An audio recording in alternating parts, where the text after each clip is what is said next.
Hi, I'm Kitti from Totally Beads. Are you ready for a quick make? I'm going to show you how to make these lovely sparkly necklaces using our crystal hexagon beads. So this is how you make your necklace.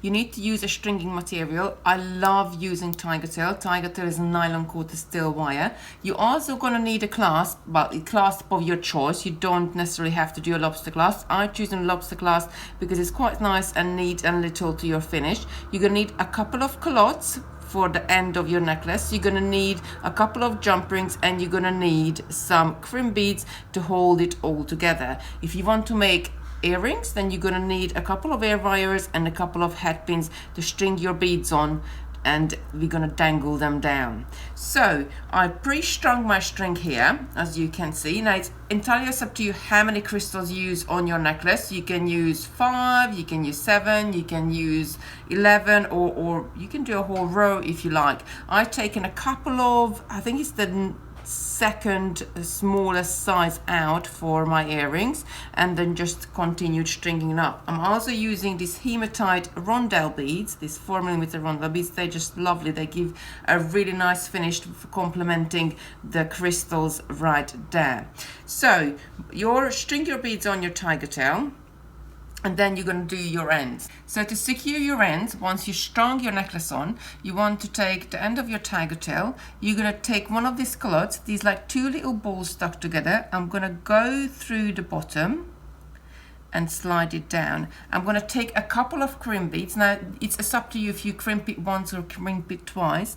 The cloth will hide 2 of these little tiny crimp beads, so might as well go along and crimp 2 right next to each other.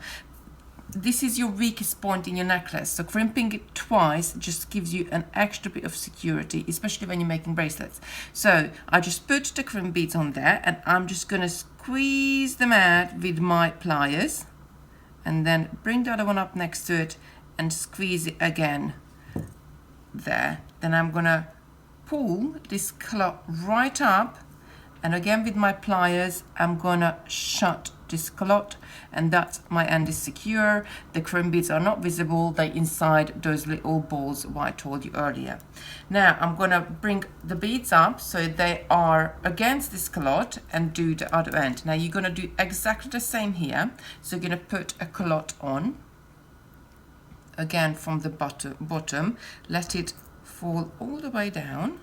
Then I'm going to take a couple of crimp beads and add them to my string as well.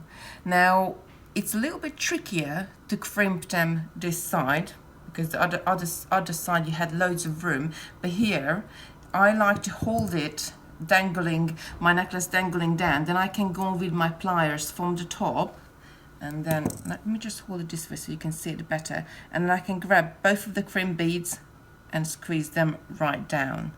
Reposition my plier, give it another squeeze. Then I'm going to come and trim the end off. So I'm just cutting the tiger tail off here. Close the cloth in. And I'm going to add my clasp with a jump ring. Now the jump ring is got a little cut. It's like a continuous ring, but it's got a little cut right at the top. So you can open and close this jump ring. So as you can see, I'm holding it, so the little cut right at the top. I'm going to twist one towards me and the other one away. I'm going to add the end of the necklace to this. I'm going to add the lobster clasp at the same time, and then I'm going to twist it back in, going past the midway point just a teensy bit, and then we'll spring back shut. Now on the other side we all need to add one of these jump rings. We don't need to add another clasp, because this jump ring is going to act as your closure, what your lobster clasp is going to close into. So I'm just adding the end of the necklace, and then again I'm shutting this jump ring. So as you see, our necklace is ready, and I'm very quickly going to show you how to make a pair of earrings. So if I just pop the necklace there for you. To make the earrings, you're going to use one of these head pins. They're just like long pins with a little bit of head it looks like a long nail basically. This is a softish wire, very easy to bend.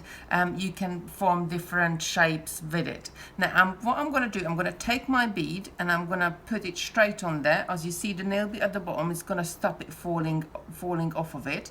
Then I'm going to add another little hematite bead just for decoration. Now you're going to need to bend this over 90 degrees, so you can either bend it, because I got strong nails, I just bent it over my nail, and I can continue doing that. However, if you worried about your nails, you can always take your round nose pliers, hold it right at the bottom there with the thinnest part of your pliers, and bend it over that.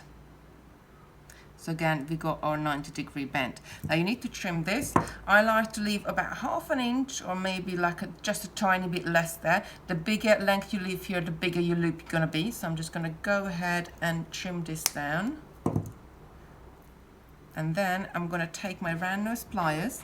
I'm gonna hold the end right flush to my round nose pliers. So you don't want, if I turn it sideways you can see it better, you don't want it sticking out, because if it sticks out you're going to have a straight bit at the bottom. What we want to create here is a nice round loop. So I'm going to go back and hold it nice and flush to my pliers, and then you're going to start curling this down towards your bead. So you can do one big curl, or you can do little curls. You can always release it and go back and reposition plier and keep curling it as much as you need to get down to the bottom to form this little circle.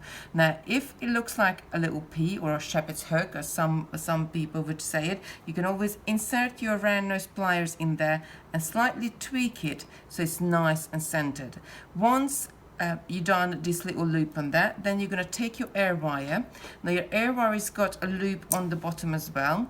Again, I'm going to lift this loop by twisting it open. I'm going to pop this earring on there and close it back in, and that's it, your earring is ready. Repeat this for another time for your second earring, and that's it, you got a matching set, you got a necklace and an earring set to wear on your evening out. Thanks for watching me today, featuring our fabulous crystal hexagon beads.